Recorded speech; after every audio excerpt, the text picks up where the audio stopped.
Abahingi n'abashubuzi b'Mitooma district ya Mitooma bahigirwa kongera uko byari emiti babase kurinda ibyo buhangwa wanyuma yo kushanga ngu abamwe nibatayirira ekibira cya government cya Karinju barukutema mu emiti kandi ekibireki nikitahiza ihanga okurabira mu barambuzi kandi enkoreba iroho yo kozesa power show ibaire nesisa business yabo habwokuba power show mbariye kuze kasare imbaho 10 kandi eno technology gibare silencia nubasa kushoza imbaho nka 10 igana Hopa simwe arukurira ibyo buhangwa nebibira okurugo ministry y'ebyamizi hamwe no buhangwa abo burengero izoba nagira ngu nka government batandikire nkora ya roots okwenda ngu buri munya Uganda ahinje umuti buri mwaka. Haro program nibageta roots running out of trees eji roots ntugikora buri mwaka seasons twinemu planting seasons ibiri so muri ezo seasons ibiri ntunha ebyo kuhinga ntunha seedlings abantu ngo bahinge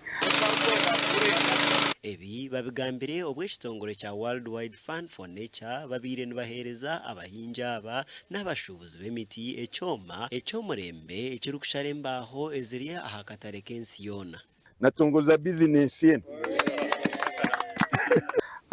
eki nekyoma kya katano nibacheta somiru eki turi kutamu landscape yitu naro mwanya gwito gumpaha ogwererire n'emishozi ya Rwenzori kandi n'ebirunga bya Kisoro kandi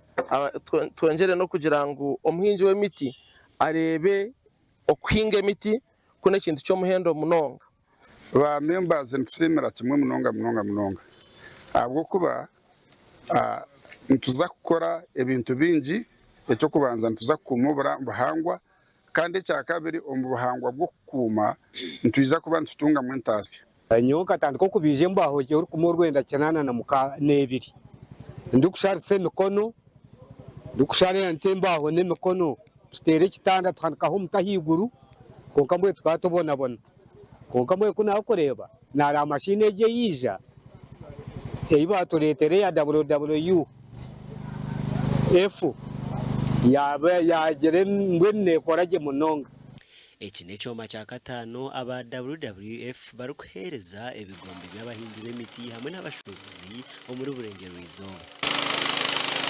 Nde Michael Tumwakire abwa TV West omu district ya Mitooma.